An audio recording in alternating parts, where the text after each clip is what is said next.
জুলাই আগস্টের হত্যাযজ্ঞের মামলায় চলতি বছরের ১০ জুলাই শেখ হাসিনা, আসাদুজ্জামান খান কামাল, চৌধুরী আব্দুল আল মামুনের বিচার শুরুর আদেশ দেন আন্তর্জাতিক অপরাধ ট্রাইব্যুনাল।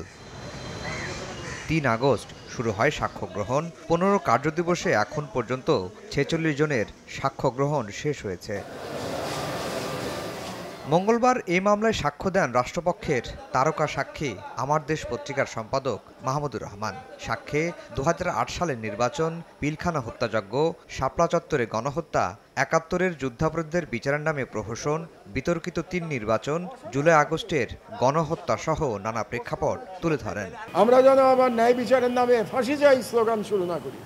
এই ফাঁসি চাই স্লোগানের মাধ্যমে বাংলাদেশে ফ্যাসিবাদের প্রতিষ্ঠা পেয়েছিল। আমরা যেন ওই ভুল না করি।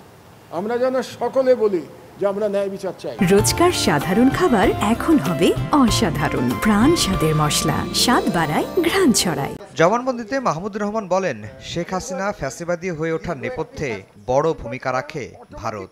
এছাড়া জাতীয় পার্টি, ১৪ দলের নেতারা সহ বিভিন্ন পেশায় থেকে যারা ফ্যাসিবাদকে সহযোগিতা করেছেন তাদের নামও উল্লেখ করেন মাহমুদুর রহমান। ফ্যাসিবাদটা অটোমেটিক তৈরি হয় নাই।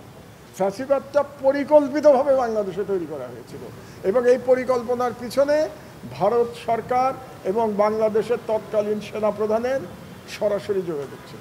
চিফ প্রসিকিউটর জানান, রাষ্ট্রপক্ষে আর ২ জন সাক্ষ্য দেবেন।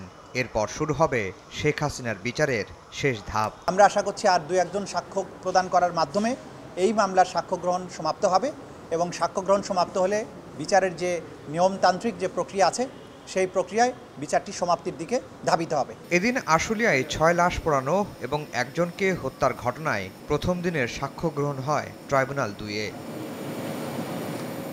আফজাল হোসেন, সময় সংবাদ, ঢাকা।